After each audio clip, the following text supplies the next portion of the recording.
Just remember what old Jack Burton does when the earth quakes and the poison arrows fall from the sky and the pillars of heaven shake.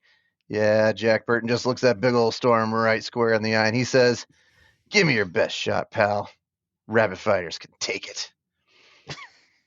Little Big Trouble in Little China there for you guys. It's perfect. You sound just like Kurt Russell. Express. Yeah, exactly. Just like Kurt. Spitting image. I can't wait till we do that one. Yeah, well, at some point. So I was 10 episodes. We're doing it, double digits. My daughter just turned 10 this year, like about a month ago. It's a big event. You know, What's her favorite episode of Rabbit Fighters? it's a big one out. the one where she doesn't listen. Yeah, our viewership. You sent Joshua sent a screenshot in the group chat earlier. It was like the number of views by episode, whatever. And I told Jen the number. I was like, the 200, whatever. She's like, she literally like deadpan was like, "People listen to you?" She's like, "You have people listening?" And I was No. like, "I don't know, not really." No, I was like, "I think we're probably 200 of them, but I mean, listen." But she was like dead serious too. Like, people are listening. Way to go! I was like, "Oh man, you have no faith." They play us in a North Korean prison for the inmates. The torture. They're like, there's no entertainment at all. So I guess we'll listen to these jerks. Huge David Lynch fans in North Korea. The only thing they'll let us listen to is Rabbit Fighters. So I guess Tell us their name, or you're gonna get limpid again. No, not limpid. Between our fingernails getting pulled off or listening to Rabbit Fighters, we'll go with the podcast. Thanks, North Korea. Thanks for sticking with us. We love you up there. We're going to do 10 more. And then, maybe we'll call it quits. No. To the bitter end. All right. Well, then let's get into it this week, shall we? Welcome to Rabbit Fighters, everyone. I'm Joshua. I'm Brian. And I happen to be Greg. Well, this week we are discussing the 2010 Universal Studios cult classic, adaptation of the beloved Scott Pilgrim comic manga series, Scott Pilgrim versus the World. This is directed by Edgar Wright, semi-famous for the Three Flavors Cornetto trilogy, which is Shaun of the Dead, Hot Fuzz, and The World's End. Scott Pilgrim stars Michael Cera at his most Michael Cera-iness, Manic Pixie Dream Girl Mary Elizabeth Winstead as Ramona, a pre-succession Kieran Culkin, as well as a host of other who's who, such as Jason Schwartzman, Anna Kendrick, Aubrey Plaza, Chris Evans, Brie Larson, Bill Hader, and, of course, Egg Whitman from Arrested Development fame. May and Egg. So I picked this one, and I foisted it upon an unsuspecting Brian and Greg, one of whom literally just finished watching this, 10, 15 minutes ago? It's a good 30 now. He's got his hands shielded over the camera, no, it's totally I enjoyed the heck out of it, but can you be quiet for a second? Just watch the trailer, the cliff notes of the movie. Wait, I hear a lot of kicking and yelling. Are you still watching it? That is crazy. Just hearing you list off the people in this movie. It's a lot. This massive ensemble cast. How many famous people? It's a lot. Either were in this, or then were semi-famous and now are more famous, or even weirder was who actually went on to make comic book movies. Yeah. It's half the cast. Legit superheroes. I read this thing where it was Michael Cera voices Robin and the Lego Batman. No.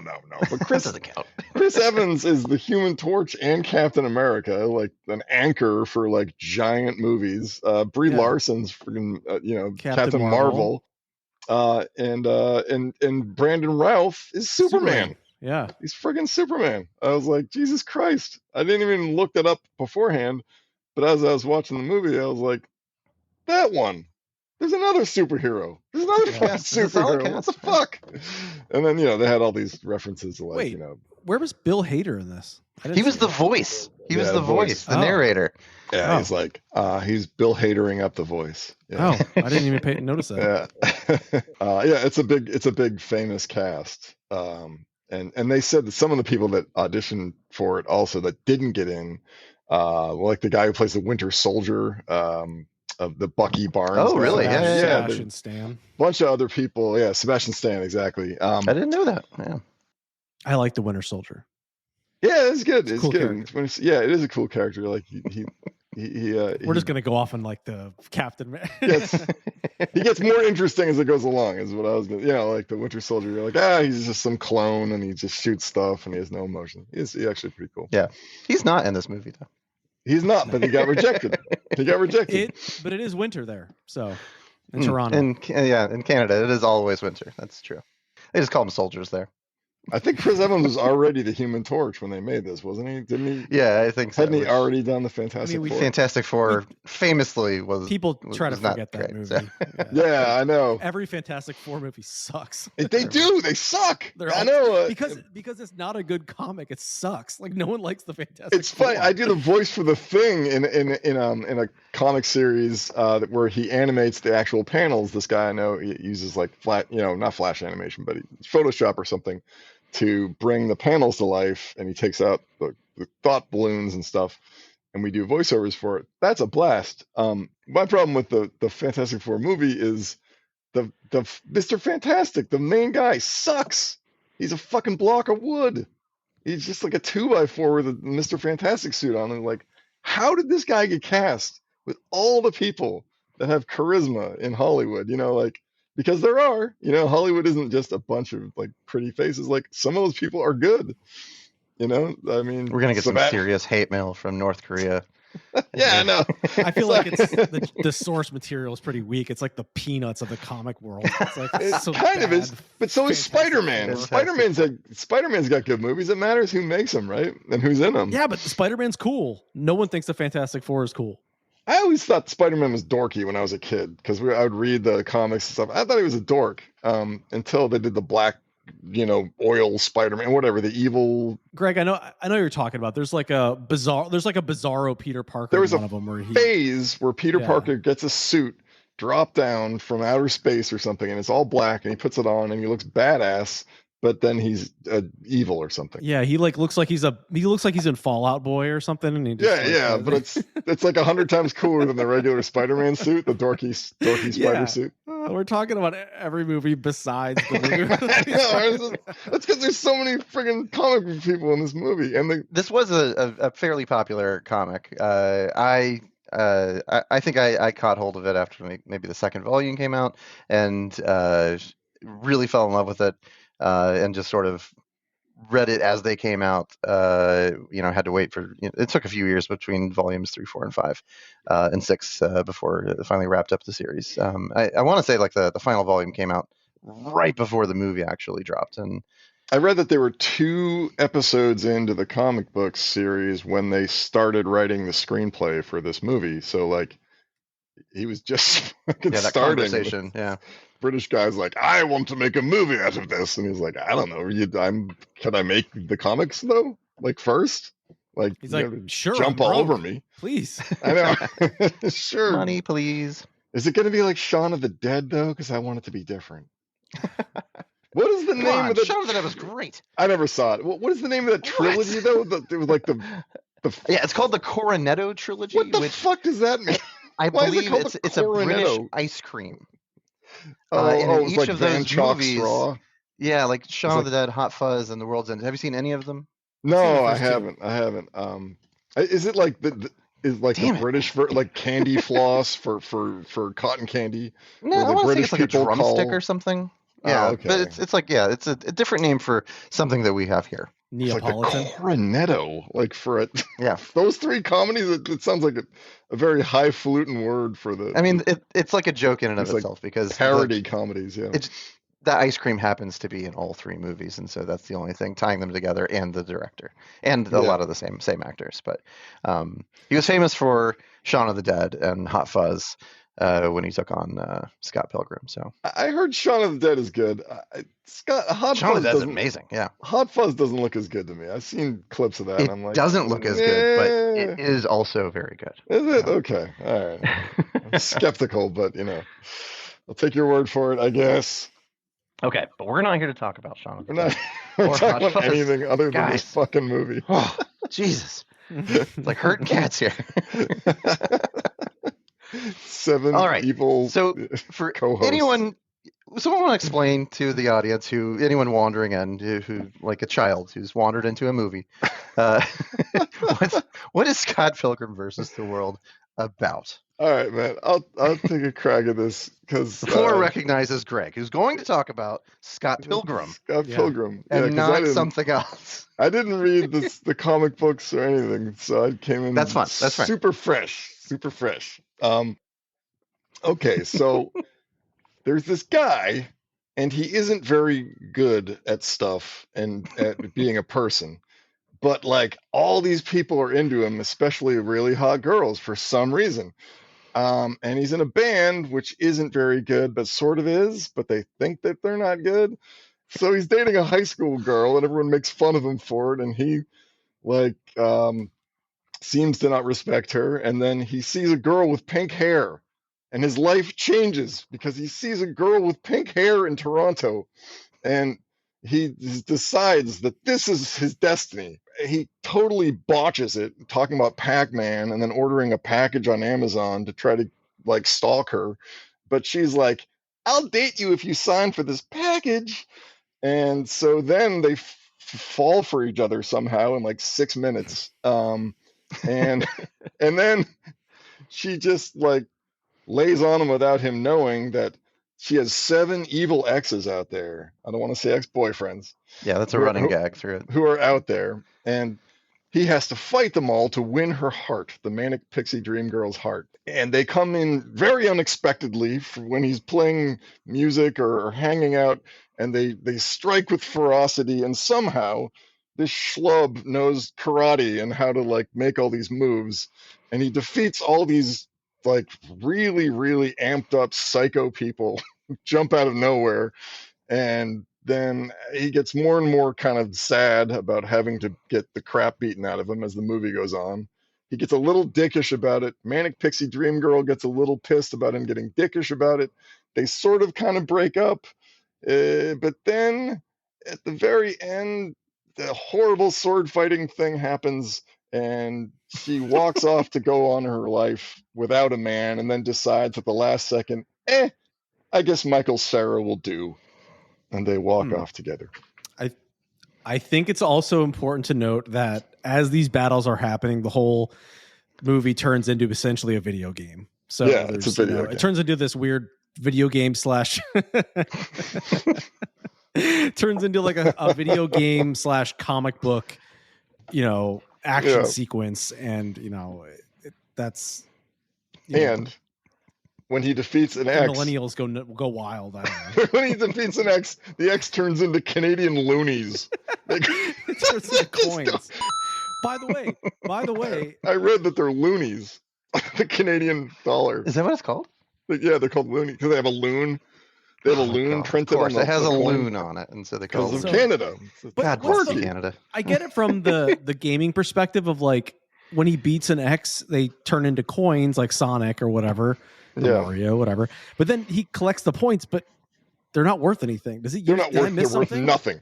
They're worth nothing. Like I thought he could like Yeah, eventually got a 1-up. So. I know, but is that because of the points? Or I don't think it's ever fully explained. I don't think it needs to be explained, honestly.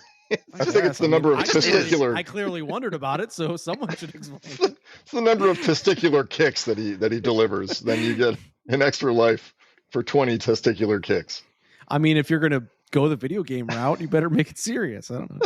Well, from a cinematic standpoint, like what did you think of that? Because this is like one of the very few movies I've ever seen that is able to blend these few different types of entertainment genres into like one kind of cohesive story. I think it's a unique comic book and translated into a pretty unique film. So what did you guys think of like how would it like toe the line there? I think I really tried hard to not age myself with this and be like, man, 14-year-old me would have thought this was cool, but I struggled to, like I was like, am I too old for this movie? Like I just felt like I was it's not in my wheelhouse anymore. But I was like, I can appreciate, the attempt at it. And like, I know it was made in 2010. So even then back then, like, it's not really my thing anymore, but I liked it. I was having fun with it. And I did think that the comic-y coins and all that stuff was a little heavy handed. Like it was nonstop a little bit, like for the point where there's not much story. Like it was, let's trade off. The trade-off wasn't there. It was like, let's just have Chris Evans on a skateboard grinding around. It's just like, what? But I mean, it just kind of keeps going and going. Like, let's be honest. I was hoping there was only going to be like 4 evil X's. I was right. Yeah. I was like, man, 7? Rule of threes. It doesn't have to be the 7 deadly sins. Rule of threes. You're going to have comedy. Rule of threes. Three X's. Let's just say I was glad when 5 and 6 were twins. I was like, all right, we got to. Yeah. Let's just get. Can we have quintuplets? Yeah. and that's by no means saying I think it's a bad movie. I did find it entertaining, and I think a lot of the cast members were done great. I think Michael Cera's a great casting. Like they were all pretty well cast. Like even the small parts were great. You know, it just sometimes was like it's the mix of story and anime comic-y gaming thing. It's just like, okay, I was a little exhausted by the end of it. But yeah, it's my 2 cents, my initial thoughts. Your 2 points. I agree. I agree. There are way too many dudes to fight, and lady. The lady is number 4 or something. Her? Yeah, her. Egg. He fights Egg. How do you fight Egg? He fights her twice. The first time, she's like I don't know. She slips, and that's the end of that fight or something. It's the fact that they're both in Arrested Development. I find. Yeah, I know. That's it's funny, but like, I feel like nothing is earned. Like this guy, Michael Cera's character, Scott Pilgrim, doesn't earn anything. You're like, okay, he's going on a journey. He's meeting 7 evil exes of this woman he wants to win. And first of all, this woman is cool with him having to maybe get killed to win her love, which is fucked up. Great, you're a catch. But she has pink hair and then green hair and then blue hair and then red hair or something. But which they have to match the Zelda colors or something. This is what I read. What? So yeah, whatever. Okay, that's what I mean. There's so much. There's so much inside baseball crammed into this thing. I read trivia and it was like referential. That there's no story left, and like, why does he fight these dudes, right? Because like, okay, from each guy or ex that he fights, he's got to like learn something about himself or learn something about this woman or learn something about the relationship that they're sort of building together. But he learns jack shit. He doesn't. He's playing music, and this guy who does this horrible Indian Bollywood fucking racist, kick fight with him comes in. Yeah, that was bad, wasn't it? Like I wasn't wrong when I said I know that fight. That one's bad. I was like, oh fuck me. He's like, he comes. Sorry, I should have warned you beforehand, man. I tried to warn Brian. So like, anyway, he doesn't learn anything. He doesn't grow. He doesn't have any journey at all except for fighting people. She doesn't have any journey at all except for being like, this is great that he's fighting these people to the death and like killing them. And like at the end, when she's like, hey, I guess I'm just going to go off on my own. And he's like, okay, bye. You're like, yeah, that's how much they've learned about each other and grown and found that they like each other. That's how much they give a crap about it. And then the 17-year-old kid is like, I've sacrificed myself for you for all this whole entire movie. Go be with her. And he's like, oh, okay. And he's like, hey, you want someone to walk with? And she's like, okay. And they just fucking go. So like, none of the story is earned. All right. I want to hear Joshua's thoughts on this because you're clearly a fan of the movie. And I know you're the only person I know that still collects comic books. Greg just spit his coffee out. I don't mean that, and I don't mean that in a bad way. I remember like you were the only person I know literally who like would weekly go pick up like you were still getting like, and I used to collect comics, but like I'm not up to date on the comic book universe. But I'm a grown ass man. No, it's not what I mean. I just remember you being like, oh, you still collect comics, and that's don't know. I Now don't collect lost my comics train of thought. anymore, Brian. you That was don't? years ago. I collect vinyl now. I'm Oh, okay. sophisticated. Just chill the fuck out, man. I didn't mean it that way though. I meant it as like a cool thing. No, it's Spit okay. out spit out tea. It's really just warranted. hot water with lemon. I didn't but mean what it the mean. hell? I was like, you are the only person I know that like. Well, if I had to need a comic recommendation, the only person I know who reads comics. Like, so. Oh shit! I used to, but I. But then I grew up. Damn it! I don't know. I was trying to go to a good place, and Greg started spitting everywhere. It's just funny, man. Well, I was going to say is that I don't even know if you're much of a gamer though, but I mean, like, you know, a little bit. You're probably drawn more to this movie than we were. I mean, just based on the. Well, the one thing we really haven't talked about very much is music, and I think that's probably the overarching appeal of this to me. I love the comic book stuff. I love that there is. I mean, Greg, you were kind of speaking of it negatively, but there are aspects that I kind of enjoy, like the fact there's this there's heightened risk, there's heightened stakes because these are fights to the death, but they're meaningless. Like they're like, hey, we'll catch up with you later. We're gonna go get some pizza. Like in the middle of a fight to the death with a vegan. It's with a vegan, the most feared of all warriors. I mean, this is definitely a very sort of like twee and sort of navel gazing film about these like early 20s people going through relationship things, but not really learning anything about that or themselves. But I don't think it tries to be anything beyond that, other than just pure popcorn, pure entertaining, and weaving in a bunch of cool pop culture that the author Brian Lee O'Malley was a fan of at the time. So I have seen like critiques of it of Scott as a character is not a character you're supposed to look up to. Obviously not. That their relationship is kind of bullshit because it's not really built on anything. Obviously not. But what relationship have you ever had in your early 20s that was written in the stars? And so. I mean, I fell for women in my early 20s that I really liked. You know, like that. Like I was believe around that them. Scott Pilgrim really liked them as well. Also, but maybe not. You also might be looking in the wrong place for drama in a movie titled Scott Pilgrim versus the World. Like I wasn't expecting it to be a dramatic tour de force. Oh no, I was expecting it to have like any kind of grounding. If you're going to make a comic book into a movie, you better have something that can hold up for a movie, right? And it just feels like Dune.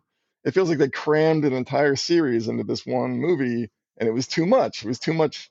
It was too many fights. It was too many, X's. There were too many like glib little exchanges. There were too many like set pieces, and they didn't have time to make a story.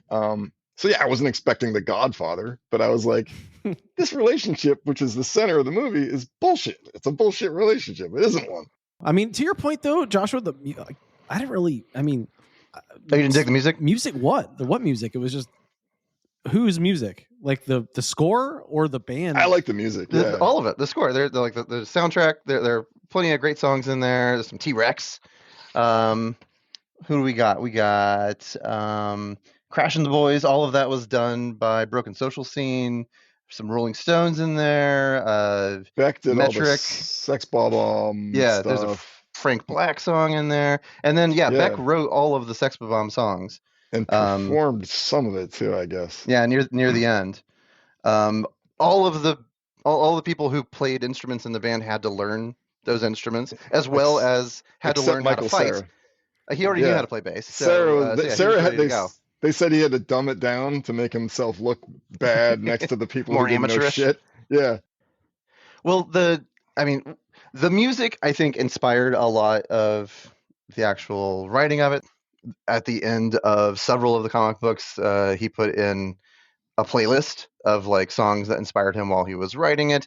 So I think that, which is like The Replacements, Uncle Tupelo, Neil Young, a bunch of Spoon, Tom Petty's in there. That's on me then. I think I was just kind of, like I said, I was late to watching it, so I wasn't really like, I was kind of just watching the story and trying to consume it. I didn't really catch. I'll have to go back and listen to the soundtrack by itself, because I mean, at the end of the day, I love the band references. He's rocking the the Siamese Dream, Smashing Pumpkins, and then the Zero shirt, and so I was he into drinks that. Coke Zero. Yeah, like it's all these Yeah. zeros He on his plays bass, clothing. so I was into that, and Yeah. Yep. There's a bass battle with a vegan. I did like the Bass bass battle battle. with a vegan. Although, That's unusual. if we're gonna get serious, I thought it was actually pretty comical, but that'll sound nerdy of me. So it's fun. Oh, why so? The vegan. You can geek out. You have the you're among capacity to nerds. geek. Yeah. So as someone who plays bass, like I love that he's rocking the Rickenbacker, but then when he does the vegan fight, they give the gigantic Superman guy, which is essentially he's playing a Fender Mustang bass, which is like a short scale bass. And he's like a giant, massive vegan. I was like, oh man, they gave him a little bass, like. And then Michael Cera's got this massive Rickenbacker, which is because he needs it, right? Yeah, like you gotta have a bigger weapon when you're fighting. Interesting choice for bass, though. I appreciated the. I think the Rickenbacker just looks cool, but it's a. I think Nigel Godrich, however you pronounce his name, being the musical producer of this was a huge grab, like because he's worked on almost every Radiohead album, and he's produced a million other things too. His influence, I think, is deeply felt in this movie. That's the thing I like the best about this movie is all the music and the way it kind of lives for the music. I mean, like, it's kind of these guys are like, we suck, but then Beck cranks out a song, and I'm like, that's a pretty good fucking song, man. It's hard to say you suck when you're cranking out pretty decent Beck tunes, and that metric tune for Envy's band was like awesome tune. That's perfect. Yeah, there's some great stuff in there. Yeah, that fight with the Karianagi twins, with that song Threshold. That scene, the fight scene in and of itself. I mean, it's ridiculous because they're not really figging, and they're play fighting. They're creating these like giant monsters that fight each other out of the music. But I liked the visual, and while I was watching this, I was thinking like, the Spider-Verse. Like the Spider-Verse definitely has some debt to this movie. You know what I mean? Like the mix of kind of like fantastical scribbled comic book stuff, and then like realistic stuff, and then like POWs coming out of nowhere, music that intercuts that's kind of like hipper than usual music mixed in. Like it's just got a really like kind of anti-establishment attitude about it. I mean, I like that about it. I just didn't like the characters. Michael Cera is just like he's self-absorbed guy. I don't know, like there's nothing to really know about these people. And like young Neil is just like a cardboard cutout. Steven Stills guy. He's so forgettable. I forgot about young Neil. The Kim character, the drummer, she's just like, I'm mad and scary. And you're like, all right, you went for him too? Really? Scott Pilgrim's dated every girl in Canada. Yeah, I know. Every girl in Canada loved Michael Cera because he's so undeniably hot and like, attractive. I feel like what his dad used to say in Arrested Development. Her? It's like for him, him? Which is sad because I like Michael Cera. I think he's funny. I think he's like a talented dude. But like in this movie, you're just like, he's just so fucking glib about everything, that like he learns nothing. In that one scene in the end, when like Nanga Michael Cera or whatever the hell they called him comes out, the Nega Michael Cera comes out, and he's got the red eyes, and you're like, oh, okay, finally, this movie is going to have him have to deal with what a dick he is. You're expecting so much. You're like, finally, something is going to come of this journey of his, which we've all been on for this 2-hour span. And then they just come out of they're like, okay, we're going to face off. And they come out of the door, and he's like, yeah, the French toast is really great there. Yeah, we should have it. He's just like, yeah, we just had a good talk. Like he's a lot like me, so we're like gonna have brunch. You're just like, all right. So any effort at having this mean anything at all is just out the fucking window. Like that's it. He's just gonna be glib the whole way. I wasn't expecting as much as Greg was, but I mean, I was expecting anything. That's I'll say that. It's like I feel like the Nega Scott joke killed because they built it up in the beginning part of the movie where he was playing they were playing the dancing game, and you got to fight yourself. Yeah. So they like established it there. It was, constant Link references from Legend of Zelda, where you have to fight you're the opposite of yourself. Right. And then when he finally does have to fight himself, it just turns out that he's just a great guy. He's just they're friends. They're gonna get along. He's just a narcissist. I just no, absolutely, he absolutely is. But I just it's fun. Like, and I'm like, don't get me wrong, the joke is funny, and I laughed, but it just led to nothing. You know what I mean? Like it was. I guess if its only goal is to be, it's like a fun video game. Every boy X is another level, and it's try to build up to this thing, to the final villain. Whatever. I get that concept, what they're trying to do, but I just thought it was a bit heavy-handed in that, and I think some of that is just my age. I felt old. I guess I was like, man, I think I would have liked this a lot when I was younger. I mean, I'd say I didn't. I thought it was fun. I just, was, looked like I think a couple times. I think you're all picking at things that are all perfectly valid because I don't think this movie holds up under intense scrutiny at all, because I think this is ultimately it's sort of a pop culture feast, and that's all it's really meant to be. And you're not really meant to dig too deep below the surface, and it's because honestly it spreads itself really thin because it's offering all of these different pop culture touchstones that you can focus on. It's the music, it's the video games, it's the comic, it's the action, and Toronto, I guess, as a time and a place. So I think it's funny to hear like Greg and Brian, like you guys sort of waxing on about things you didn't like really enjoy about it, because it's purely I think just your taste, like things you like, things you don't like. Because I didn't put this movie up as like it should have won an Oscar or anything like that. I get it. I just felt it was entertaining and I like talking about it. So yeah, I will say one more thing, and then I'm going to go to something I do like. It just, for me, it's like it's another like white male exceptionalist movie where like everybody's about this kid who has no special quality about him, and they all prop him up and prop him up and prop him up, and like he learns nothing, and he just thinks that he's great, and it's teaching white males that this is your path, which I have a son and I don't want him to be this kid. You don't want him to punch a hole in the moon? Oh my god. I think if it's just a vehicle for fun and like a thing to have goofy fight sequences and comic book stuff, like great, that's all it is. Cool. Like that to me is like there's no redeeming value outside of its entertainment to me. It's like, oh, this is kind of a funny gag, or to play cool bands on the soundtrack, like whatever. Sure. I feel like that's kind of what the director's shooting for here. It's like, let's just have some fun fight scenes and play some cool music. Like why don't you just stop making sense then, right? Why don't you just have a band that you like and you film them and you make a movie out of it, like our last thing we watched. He's got a good taste in actors, though. I'll give him that, because nearly everybody in this whole film is famous. And this is what I was going to bring up after that last point is like, what I do love about it is all the cameos in it. Like, I think Brandon Routh is really funny, and I wouldn't have expected him to be funny, where he's like, he's like, tell the maid to clean up on Monday. He's like, what? And he's like, because I'm going to turn you into dust, and the maid cleans up dust. And he's like, why on Monday? Well, nobody understands. It's Friday, and so she gets the weekend off, and then so on Monday. I was like, that's a fucking killer gag. That was actually lifted like word for word from the comic. Yeah. And his delivery is just fantastic. Or like Chris Evans playing a goof on himself, being a d-bag. Yeah. And apparently all those stunt doubles are his real stunt doubles in real life. From all the other movies that he's done, he has all these stunt doubles. So they brought his real stunt doubles on. That was funny. Nothing without my stunt. The gag of like him sharing a bed with his roommate the whole time, and then he finds out she dated a girl. He's like, oh my god, like, dude, you're sleeping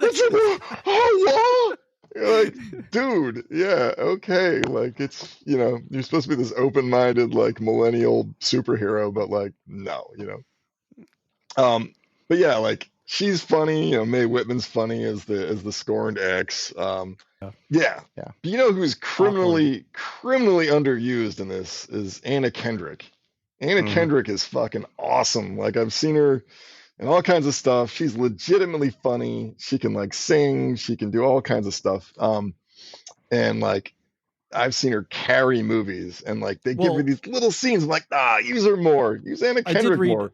I did read that. Yeah. Well, I don't know if it was on purpose, but I don't think she'd been in anything before this. So that. Oh yeah. I did read that like this was before even like. I guess she was in Twilight and then all the other stuff, but this was filmed before then. The casting in this is just ridiculous. Like all these people right before they were about to take off. That's Canadian? I don't know. I don't know if she's Canadian. I don't think so. And that's what's so frustrating for me though, is like there's so much potential with the people they have in this movie, and then they just make no connections. That it's all about kicking and punching and blipping and blapping and shit, and people turning into loonies. Blipping and blapping. Yeah, but yeah, I love a lot of the side characters they have in here, and I think Kieran Culkin is awesome as roommate. He's such a great smarmy. He's really funny. I love his sarcasm. I wish that he had any point other than to be like, get out of my room, or you have to go get her. Like that first battle of the bands when Crash and the Boys is on, and they're playing just like really short. Not a race, guy. Yeah. Like that's comic gold. He gets all the best lines. And he's just like, you got to go get her, buddy, because I just need you out of my apartment. Yeah, I need my bed back. Like, I need my bed back.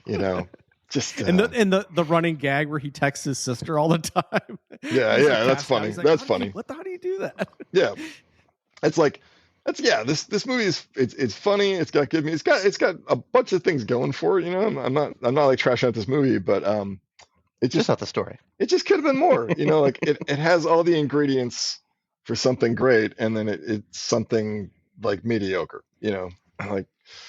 The elements are good, but for me, the finished product is not. It doesn't call to me as something that I need to see again, and it doesn't answer a question for me that's like, why did I need to see this story? Like, what about this story is unique, and that will be like, oh, I needed to hear this story, I needed to see it, other than reading it in the comic. Greg would like that 2 hours of his life back. No, I wouldn't like it back. I like, there's plenty of stuff I enjoyed in it, but it's just like you could have done more, and you could have taken a bunch of the fights out of there. You don't need 7 goddamn X's. Jesus Christ, like that, it gets monotonous. It has its audience, I can assume. It's like if you're a big gamer, I would guess, or you love comic books, and I'm assuming this. The right age, this would kind of fit the bill of like, oh, this could be fun. It's kind of reminding me of, I don't know, it's not very similar, but movie Ready Player One. Like I don't really, it's kind of put in that box. It's like, I get it. I don't really need to see a movie about video games. Like I don't. See, that's another one where I read the book first, and then I got really excited for the movie, and the movie was fine. Yeah. But I mean, the book is fantastic, but as a Hugo Award-winning novel, But for you, you in the same, I understand what you're saying. But you read these comics first, right? Like before that you saw the movie? Yeah. So like for you, what was it about the story in the comics that grabbed you and got you waiting for the next one, and you had to hear more? Because I'm actually interested to know. I mean, I'm a sucker for this kind of like pop culture. I mean, I love a lot of indie bands. I love a lot of the references that are in there. I felt like kind of a connection with the author on like that level. It was just one of those.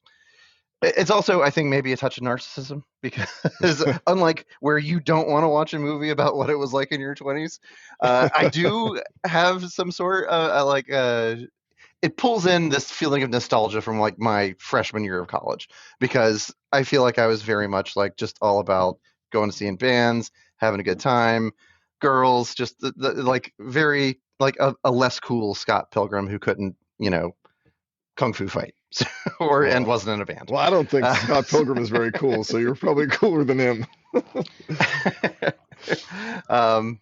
So I kind of like am attracted to these books just from that aspect, but it's also because my interests align. Like I just love comic books. I love video games. I love rock bands, and this sort of fused them all together into what I think is an entertaining story. I like the 7 evil X's as a trope to.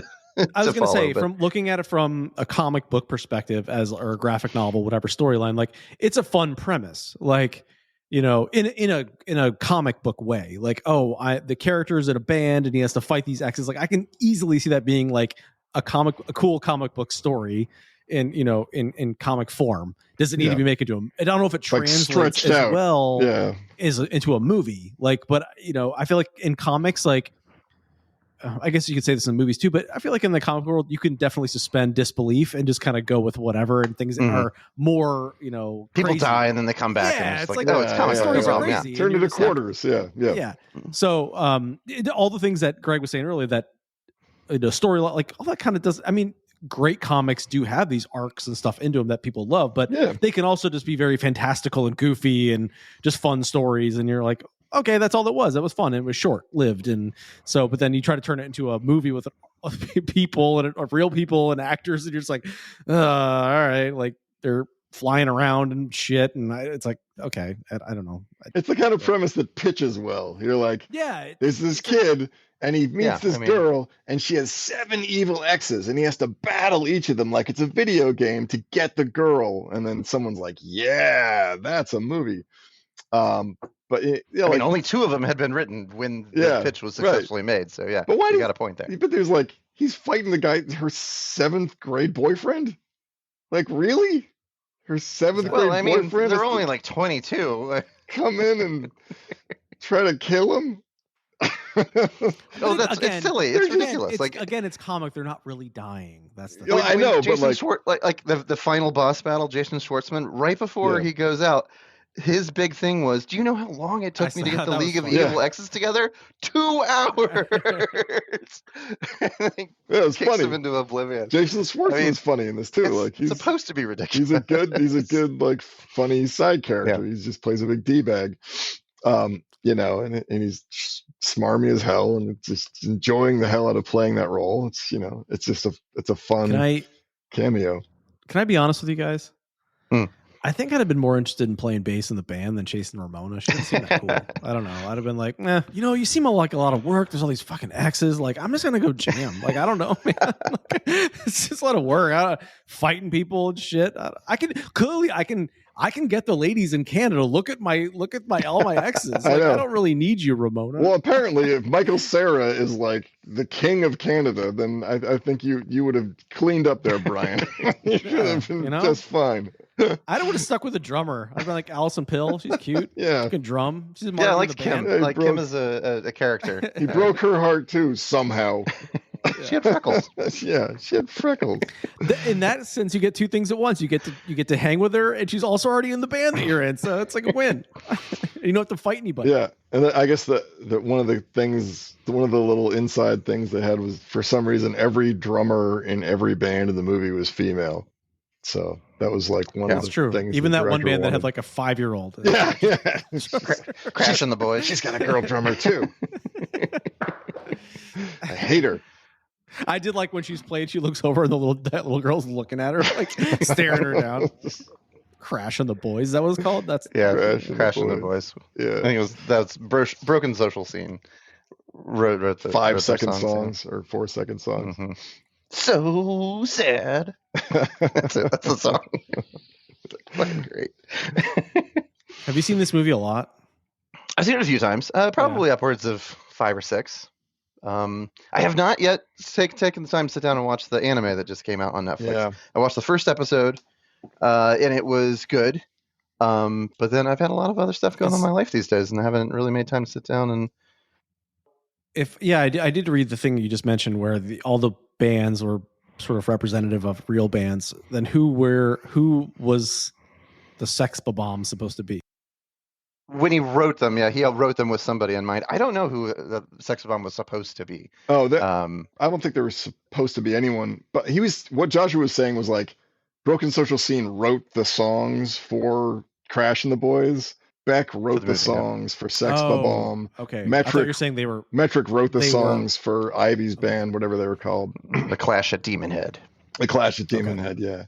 I thought they were using them as their kind of inspiration, muse, in a lighthearted way of like, this is meant to be kind of the style of music they play. They sure didn't use any Crosby, Stills and Nash or Crosby, Stills, Nash and Young, even though they have Stephen Stills and Young Neil, which I don't know. I guess maybe they thought old people would get that joke and kids wouldn't. I didn't get that joke until just now when you said it. Oh, you didn't? Oh man. Yeah. Well, I'm the oldest one. I love Neil Young. So you know. I think I said it a different way. It was like, it made me feel like I was old, like I was just out of touch with this like culture in a weird way. Am I really out of touch with the kids? Even though I get the jokes and everything, and not clearly. I mean, they're playing Zelda, and that's like my generation and shit. Like, I got the jokes and all the pop culture references, but I was just kind of like, this is not a movie I would go to see in a movie theater. Yeah, like it just wouldn't strike my sensibilities to like, yeah, that'd be fun. Like, it's like the Warriors to me, where like it's a good idea and there are really good elements in it, but like the characters don't carry. Like, I don't give a shit. Someone dies, and you're like, oh, someone died. You're not like, oh my god, you know, I can't believe we lost this guy, you know, that we've come to love. You know, you're just like, a guy got run by a train. Scott Pilgrim was clearly not based on an ancient Greek tragedy. No. I do feel like, unlike, I'm not doing this, but I do feel like Greg is usually looking for like a deeper meaning or an arc or a journey for somebody, and I'm usually just like, was that good or not? Like, was that entertaining? I mean, in a good way. Like, usually bring at the table is like, well, the characters didn't do anything. Nothing. No one developed. No one did this, that, and the other. I'm just like, you know, I'm just trying to think, because I've seen plenty of shit movies that have no point that I did like. Right, totally. Yeah. So I never like, but I mean, always looking at it from that lens. I think this is one of the reasons I picked this, and one of the reasons I really like doing this podcast with you guys is because in the number of times I've seen this movie, I don't think I've thought critically about it even one time, because I never felt like I needed to, because it's a video game movie. It's like, so I absolutely appreciate your take on it, and it makes me think a little bit deeper about it. I don't think Brian Lee O'Malley or the director, what's his name again? Edgar Wright, really put that kind of thought into it. Maybe it would have benefited if they had, but nevertheless, as the source material, it's pretty spot on to what the source material is. Like, it's like taken directly from the comic book, which I think is an accomplishment in and of itself, but it's not any deeper than that. I guess I was following on the same path as Joshua. Was like, I go into certain movies thinking that this movie is not worth critiquing, because I don't go, not saying this one isn't, but I sort of separate movies that I would critique that are worthy of that, and some are just mindless fun movies. Like, I can go in and be like, some movies to me just don't require a critique, because they're not expecting to have one. Like, Do the Right Thing, that's a film. Like, I would critique that. I think that's worthy of a conversation. But then grab like a fucking 80s comedy like Beverly Hills Cop, or I don't know, just pick that out of the random air. But it's like, I don't know, it's not meant to be picked apart in some respects. It's just meant to be fun. I mean, I don't know why that one. I don't know, but I was just trying to. I just remember the 80s having like a ton of like stupid random comedies that didn't really have a purpose or a point, and you're like, oh, they're funny. Like, and that's why I did have this reaction to this though, is because like Mr. Limpet, you're like, it's stupid. It's a stupid ass movie, like. Whatever, it's there to be laughed at and have a good time watching this thing just fall apart in front of you. But this one, I was like, no, this could have been more. Like so you're saying it had potential? It just totally missed. Yeah, I'm just like, you fucking had it, and you just kept letting it slip through your fingers. Like you had something that could have been special, and you were like, let's make it funny instead, or shiny. Yeah, I can see that. I liked the ending with Knives, like him getting with her, because I thought, and I think that I did read that was the original. There was a couple of different. And I like that spin, because it was like, it proves that Ramona was like kind of like a figment of his imagination of this thing he's chasing, and it's not real. In my head, I was like, that's kind of a cool angle where that's not real. Like and meanwhile you already have this girl that is a good person in front of you, and he's come to this realization that like Knives is like the real thing, and she's like sweet, and like that's who he should be with, and not this. Except he's written himself into a box, and she's 17. Yeah, exactly. Well, I know, that's the other thing where it's like, you're like, oh, he should end up with her, except it's gross. Yeah. So, but I thought that would have been a better arc. Totally. Yeah, the whole 17 have her thing be 19. Weird, but I thought like she goes off into the ether as if she wasn't even real, like in a weird way. Like that'd have been kind of cool. Like he was going, like these were all mental battles in his head and emotional, and at the end of the day he comes to the realization that like grass isn't always greener, and he has something great in front of him. Like that's, I feel like, how it should have ended. And then they're like, I think the audiences didn't like that, so like okay, to Greg's point, have the 17-year-old go, no, you've been fighting for her. Go. It's like the dumbest twist ever. I was like, oh. Unless she just so realized, stupid. like, this guy's a schlub and I don't want him.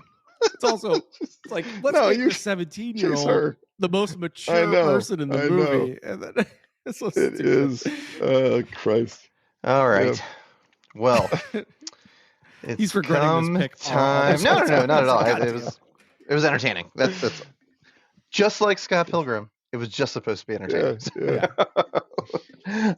So let's grade this sucker. Is this 1982's E.T. the Extraterrestrial for Atari, or is it Ocarina of Time? Are you talking about resale value of the cartridge, or the quality of the game?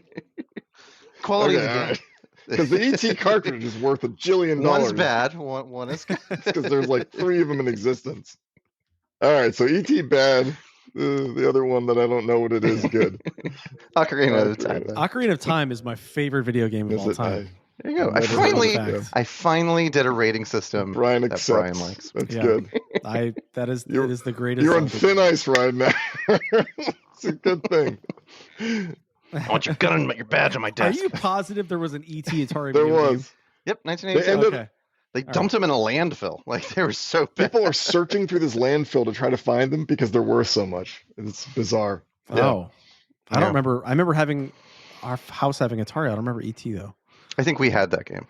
Really? I remember playing it. It was bad, but, whatever. I'm like, fucking Atari. They're all bad.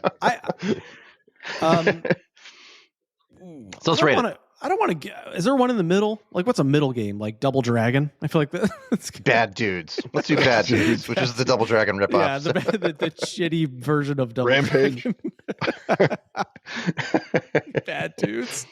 It's a Bad Dudes for me. Yeah. Like the president's daughter has been killed. From A to F. Where would it be? Yeah. I give it a C. Like I said, I enjoyed it. For its entertainment value? I thought there were some funny bits in it. I like the music spin. I love it. I like a good comic book movie. It was a little bit too long. There was a little too many fights for me. Yeah. And I didn't want to say this because I know people can't see this, but Joshua has a Rushmore poster behind him in everyone's recordings. And I wanted to say, I'm a little Jason Schwartzman'd out by this point, like him playing the same character, kind of like the I was like, oh, God damn, another Jason Schwartzman is the bad guy. How about Sarah, too? Sarah plays the same guy and everything, too. People were Sarah'd out a little bit, too, I think. Yeah, I'm a little Schwartzman'd out, Aubrey Plaza'd out at this point. But so anyways, it's a C. I could totally see why a cult following would follow this movie. But I like I said earlier, I'm going to go with Greg. I'm not going to watch this again, but it was entertaining for the 2.5 hours I watched it. I think it could have been 2 hours or less, but anyways, that's my take on it. There's some certain elements that I can appreciate about it, but maybe if my ending happened, B. Yeah. If he doesn't go with Ramona at the end, and also they missed an opportunity to put in the Stereos Ramona, which is a fucking great song by the Stereo, and they should have put that in there. Go find the Stereos 300 album 300 and listen to Ramona. That's a great track. They should have put that. And this is something I'll say about Nigel Godrich. We'll put it on the playlist. Yes, it's worth it just to get it into the playlist. Greg, that line in On the Waterfront where he says, "Hey, it could have been a contender, could have been somebody." Like it could have been. It's a big could have been movie for me where like so many elements are awesome. Like the music is great. I like the jokes that are in there. There's so many great, interesting, fun performers in it. The premise is good. It just gets. I just feel like it just gets overloaded with the stuff that I don't care about, like little in jokes and references and giant extended ridiculous fight scenes that go on forever. And like for me, I'm like, man, you really could have put this together and made a truly excellent fucking movie, and instead you made like an in-joke movie for your friends that other people like glommed onto because it struck them in different ways and like pop culture references and stuff like that, moments in their life. So yeah, for me it was like, God, you got all the ingredients and you fucking blew it. The main execution of making a story that I need to see, that is going to grab me and hold me the whole way. And at the end, I'm going to be like, damn, that was a good story. I needed to see that. That's what they blew. And it's a shame, because there's so much about it. You're not mad. You're just disappointed. There's so much about this that I like, and like I get why people love it. I probably would have loved it when I was 22 also. And if I wasn't a writer, if I didn't write shit on my own, I might be less critical too. But I don't even know these video games that you guys are referencing, so I'm just gonna say I'll say it's a C plus. And the C plus is all the cool elements that they had there, and then the rest of the missed A is just they botched the main story. They had all the right ingredients. They could have had a stew going on. They had stew going. Instead, they had her. What is your take? I mean, for me, I feel like it's a B plus. It's not a fantastic movie, but it's a popcorn movie, and I feel it executes on what it tries to do, which was to translate a kind of a fun comic book onto the screen and mix a whole bunch of genres up. And I feel like it did that with a fantastic cast. But yeah, I mean, to your point, I agree. It didn't really mean much, and if you think too long and hard about it, there's quite a lot in there that might be a little bit objectionable, but I don't intend to think long or hard on it at all, so I'm just gonna crank the tunes back up and move on to the next thing. All right, well, based on what you guys have said, I'm gonna raise mine to a C plus. Okay. Ooh, all right. C plus, double C pluses. All right. Well, what are we doing next week? What are we doing? Random? Next week is a special week because man, we're doing a really terrible job sticking to a formula here, aren't we, guys?